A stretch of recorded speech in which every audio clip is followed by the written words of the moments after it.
Let's focus here.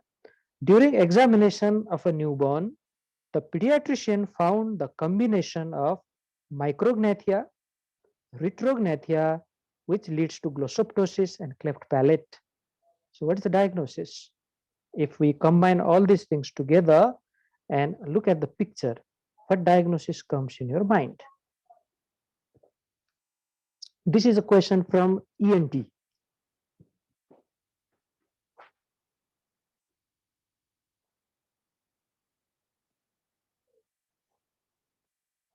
Anybody?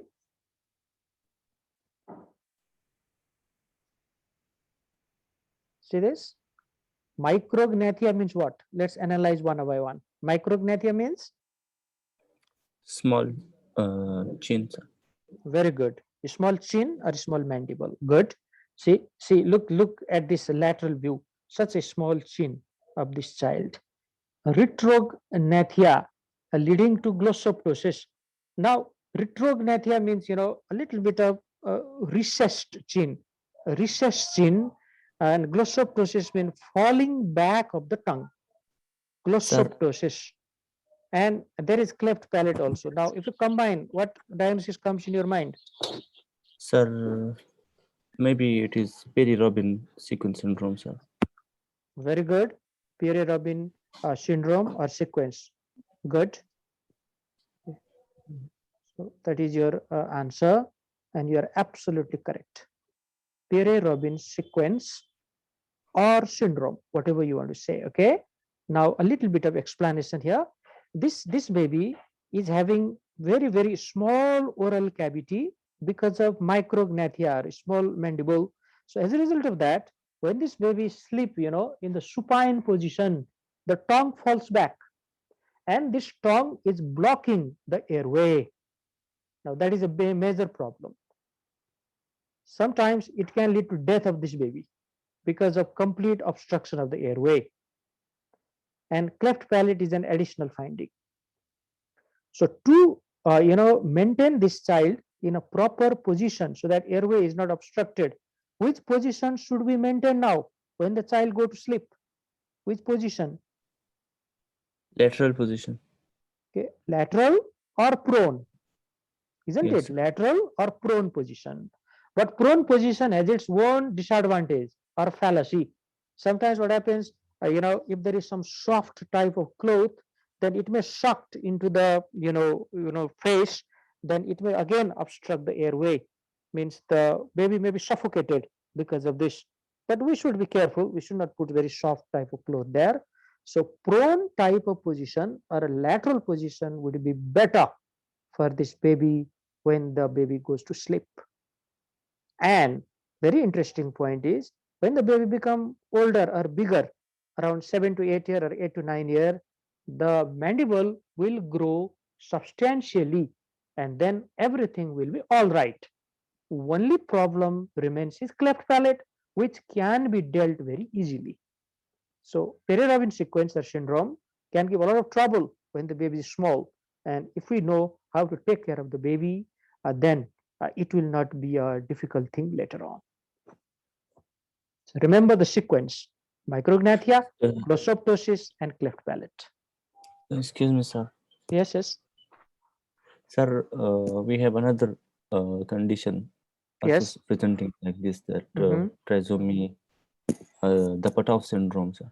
There is Okay. also micrognathia and cleft palates. Yeah, you can also have that. Okay, but that may be having a lot of other features. Okay, a lot of other features they would give. Probably congenital heart disease would be given there, isn't it? Microcephaly would be given there, something like that. Okay, but that can be considered if you say that examiner will be thinking that as a differential diagnosis as well. Let's move on. Thank you. Now, number two. A baby was born with central cyanosis. See there, central cyanosis, and chest X-ray showed the egg on side appearance, exactly like this. It looks like the I am looking egg from the side on view, and this baby is having central cyanosis. So what is the diagnosis? Because of this typical appearance of the chest X-ray. If you know this, you can answer. Otherwise, it doesn't have any clue apart from cyanosis. Anyone? Yes, sir. What is the answer? Sir, it is TGA, sir. Transposition of great vessels. And that specific, we have the X-ray finding of egg on side appearance. Okay, so it's saying it's a case of TGA, transposition of great arteries, TGA. Very good. That is a correct answer. That's why I am telling when you are studying the cyanotic congenital heart disease, I have taught before. Some of the cyanotic congenital heart disease have typical X-ray appearance, like tetralogy of Fallot has boot-shaped heart. Transposition of great arteries have egg on side appearance. These are typical features. Now, a little bit thing about TGA. This TGA is a very serious type of a cyanotic congenital heart disease, because aorta is originated from the right ventricle and pulmonary trunk is originated from the left ventricle in this case, so that there is complete reverse type of circulation going on. Okay, if there is no connection between these two circulation, the baby cannot survive. Survival is impossible, and that is done by PDA. PDA will mix some of the blood in these two circulation, then the baby can still survive.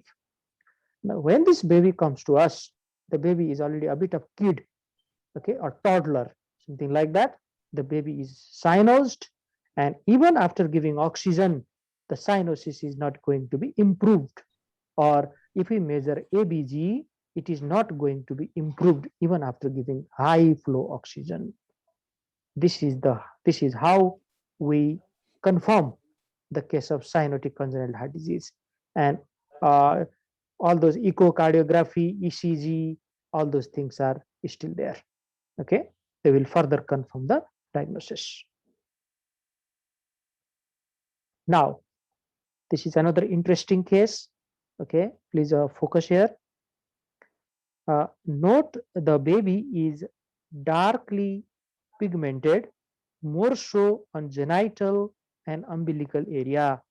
Look here, there's a dark pigmentation, umbilical and genital area, mainly on the scrotal part. The baby has ambiguous genitalia. This is ambiguous genitalia and impalpable gonad. Also has metabolic acidosis, hyponatremia, and hyperkalemia. Now combine all these things together and tell me which diagnosis comes in your mind. Look at the picture first. Okay. CAH. Okay. Adnan, you are saying congenital adrenal hyperplasia. And like why? Why you think like that? Sir, the ambiguous genitalia, sir, and that pigmentation also, sir. And there will be high aldosterone or that precursor which lead to hyponatremia and hyperkalemia, sir. Good. So that is the answer from his side. I completely agree. Yunesh, you want to say something here? Sir, congenital adrenal hyperplasia occurs due to enzyme deficiency, 11 or 21 beta hydroxylase deficiencies. Due to that condition, this specific things like aldosterone and aldosterone etc. will not form. So because of that, there will be hyperkalemia and hyponatremia, because normally aldosterone excrete potassium and how to say, sir, it keep sodium inside, and the hyperpigmentation is due to increased ACTH action. They also act on melanocytes. Good. So good. Now both of the students' answer is absolutely correct. Okay, and the explanation they are giving is also fine. No problem. So let me highlight a little bit on that. What is this congenital adrenal hyperplasia? This is CAH. Now, CAH is a condition which is caused by enzyme deficiency. Now, the most important enzyme here is 21 hydroxylase. 21 hydroxylase which is deficient. Okay, this is deficiency.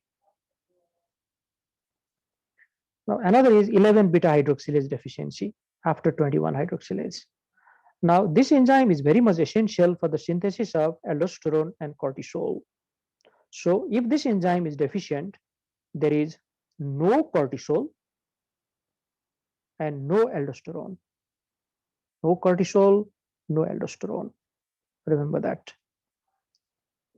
In other words, no glucocorticoid and no mineralocorticoid in the body. Now we all know what is the function of aldosterone here. Aldosterone retains sodium and excrete potassium. If there is no aldosterone, the opposite type of thing will happen. So see there, hyponatremia and hyperkalemia. Now I can explain this so easily. Okay. Now metabolic acidosis is because of dehydration. Whenever there is no aldosterone, okay, the sodium and water cannot be retained. So the baby suffers from dehydration. Dehydration can result in hypovolemia. That hypovolemia result in metabolic acidosis as a result of lactic acid formation. You can explain like that, quite easy. So I can have to give explanation to everything here. Ambiguous genitalia and impalpable gonad. Now, if these hormones are not formed, then excessive androgen will be formed here. Excessive androgen. Now, this is a baby girl, for example, baby girl, okay, genotypic sex is a girl, but because of excessive androgen, exposure, now there may be a hypertrophy of the clitoris, which almost looks like a phallus now. So that's why this genitalia looks ambiguous. So this is all because of excessive androgen exposure. And this black pigmentation is because of excessive ACTH, because there is no negative feedback, because a cortisol is not there. What will give negative feedback to the ACTH? So increased ACTH is coming from above, which gives rise to this pigmentation. So everything can be explained here. So this is a case of congenital adrenal hyperplasia. If they ask which enzyme, you can confidently say 21 hydroxylase is the most probable enzyme. Let's move on.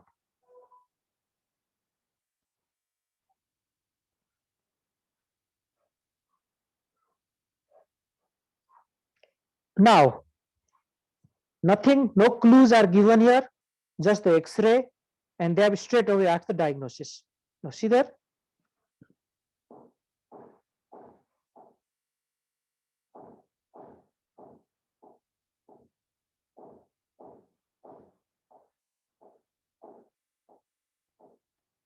So what do you think? What is this X-ray? What is the diagnosis? Sir, it is situs inversus. Situs inversus, why? What you saw there? Because sir, I saw heart on right side, and also the stomach. I can see the gas there or air, sir, on right side, which is usually on left side. Very good. That's excellent picking. Very, very good explanation also he has given. So see this, there is a label here. This is the right side, okay? In the X-ray, I always need to see this label. Right side, the heart is present on the right here. Yes, this is usually present on the left side, but here it is present on the right side of the chest. So, but this can only be dextrocardia. Why it is situs inversus? Other organs are also should be present on the opposite side. See this. Normally, our stomach is present here. The fundal gas shadow is present here. I cannot see anything here, but predominant gas shadow is present on the right side. So we believe stomach is also present on this side. This is liver. This is liver. Okay, there's no shadow here. So all the organs are present on the opposite side. This is a case of situs inversus. Situs inversus.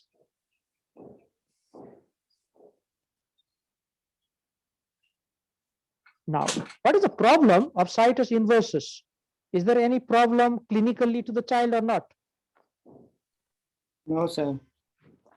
Okay, he's right. That there is not much problem because every organ is present on the opposite side. Only problem is to the clinician or the doctor, because they are palpating or listening the heart sounds on the left, but heart is present on the right. And they think, what's going on? Why cannot I hear the heart sound here? Where is the heart sound? Okay.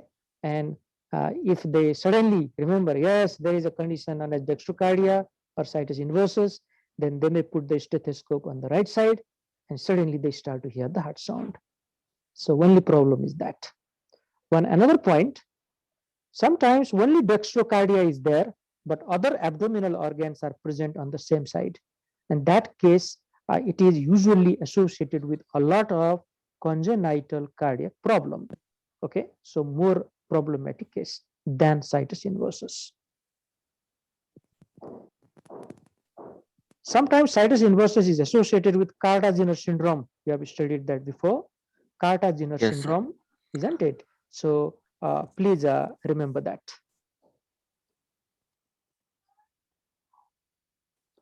Now, this is a newborn baby girl who is having edema of the dorsum of the hand. See this, edema of the dorsum of the hand and feet. There is excessive skin fold present on the back of the neck as well. You can see the skin fold right there. And this is the edema of the dorsum of the hand. What is the most probable karyotyping of this girl? What do you think? First, what is the diagnosis? You think about diagnosis and then think about the karyotyping.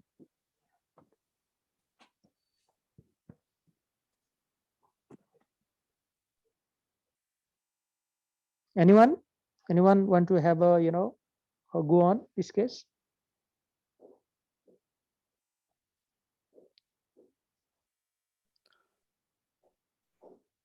Maybe a bit difficult now, so let me solve this for you. Remember, in a case of Turner syndrome, there is edema of the hand and feet, as well as abundant redundant skin on the nape of the neck or the back of the neck. They are very short neck, and because of that short neck, there is extra skin fold on the back of the neck. Apart from that, this swelling of the hand and feet are very typical feature of Turner syndrome. In fact, they are non-pitting type of edema because of lymphedema. These lymphedema are quite typical in Turner syndrome because there is absence of some of the lymphatic channel. So sometimes even cystic hygroma is very common in Turner syndrome. Okay, not much clues are given for you here. So now the answer is very easy. What is the karyotyping of Turner syndrome? 45X. Exactly. One X is missing, so it is 45X. So that is the answer here. Apart from this abnormality, Turner syndrome patient has so many other features. So sex-wise, this is a female or a girl, isn't it? They have streaky ovaries, or you can say ovaries are not developed also. Ovaries are not developed. So the most of the female sexual characteristics will be underdeveloped in them. Okay, they are infertile, they are amenorrheic, they never develop any menstruation, so there is no menarche in the history, and frankly speaking, many of them are diagnosed in that gynecology clinic. Sometimes they are diagnosed in infertility clinic also, and that is too late. That is too late. They should be diagnosed before the marriage. Sometimes the family, they don't care what their girl look. Okay, they fix the marriage to a person, and then there will be no conceivement. She doesn't conceive because she's infertile. There is no ovary, there is no ovulation. How can she become pregnant? Then they may land in the infertility clinic, and that person who is examining, or that doctor I should say, who is examining, will confirm, yes, this is a case of Turner syndrome. Now, one question before I move further. What congenital heart disease are common in Turner syndrome? Coarctation of aorta. Good. Coarctation of the aorta and pulmonary stenosis, which is known as peripheral pulmonary stenosis. These are quite common in Turner syndrome.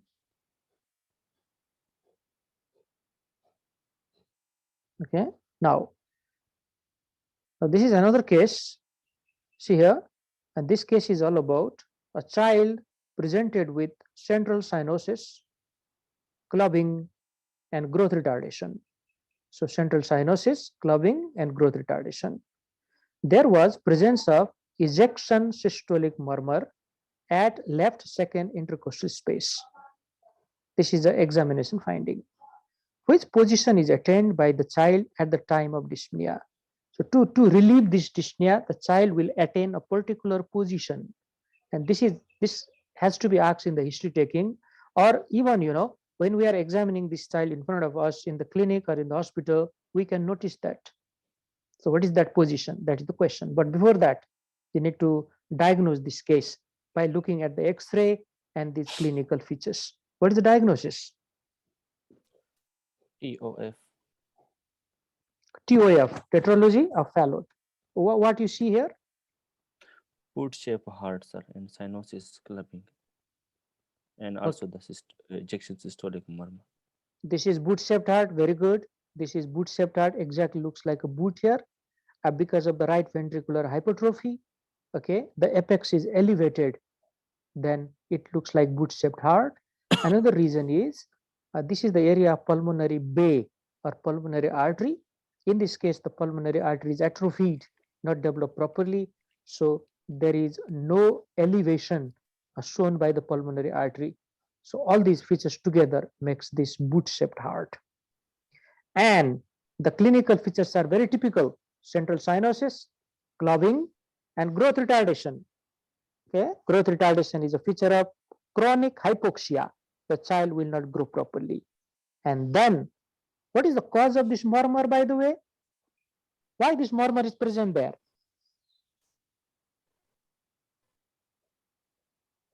What are the four points in tetralogy of Fallot? What are those 4 points? Pulmonary stenosis, right ventricular hypertrophy, VSD and overwriting of iodine. Very good. Pulmonary stenosis, right ventricular hypertrophy, overriding of the aorta, and VSD. Now tell me, out of those 4, which one is causing ejection systolic murmur at left second intercostal space? Now it is very easy question. Which one? Which one is causing that? Which area is left second intercostal space? Is it mitral area? Is it aortic area? Is it pulmonary area? Or is it tricuspid area?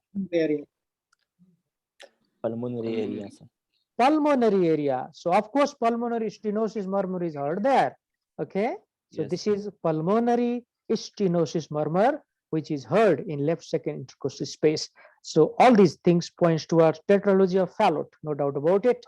So the question is different. Which position is attained by the child at the time of dyspnea?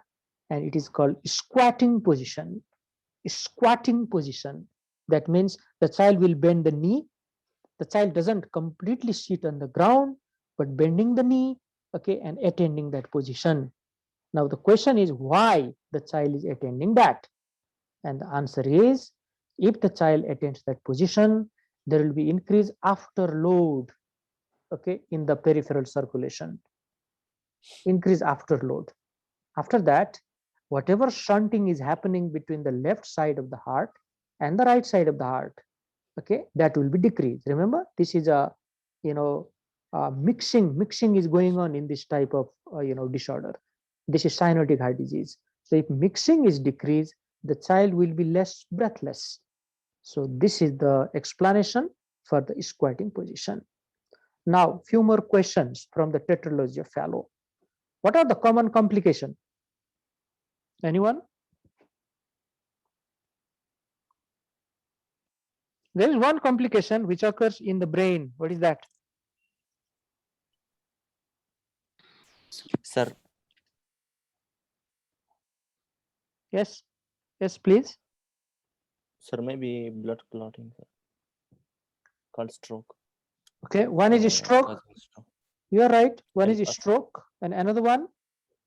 Also, sir, it may rise to different kind of arrhythmias in heart. And sir, Okay. Yes, I'm listening.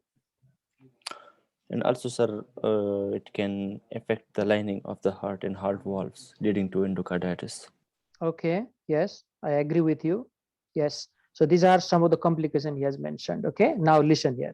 We have only a few minutes. So let me answer this. The common complications of TUF, which is asked by your teacher in the exam, are brain abscess, okay, brain abscess, and stroke. Now, stroke is very easy to explain. This is a case of polycythemia because of, you know, a prolonged type of cyanosis and hypoxemia. There is polycythemia. Polycythemia is a prothrombotic condition, high chance of thrombosis anywhere, but if it occurs in the intracerebral circulation, there is high chance of stroke. Easy to explain. Regarding the brain abscess, there is a shunt, okay, between the right Yes. side of the heart and left side of the heart. Remember? So, along with that, there is pulmonary stenosis. So, very less amount of blood is going to the lung. The filtering activity, okay, the protective function given by the lung is very reduced here now. Directly, that relatively contaminated blood, which is collected from everywhere, can directly go to the left side of the heart and then towards the brain. It can result in brain abscess. So brain abscess and stroke are very non-complications of tetralogy of Fallot. After that, growth retardation occur because of chronic hypoxia and cyanosis. Okay, they can result in infective endocarditis also. He's right. And one interesting point: heart failure is not very common in tetralogy of Fallot. In severe anemia and endocarditis situation, only heart failure can. Okay, so at the end, I like to request you all to like the video as much as possible, share it among your friends, and subscribe to the channel so that it will encourage me a lot for the future videos and recordings. Thank you so much.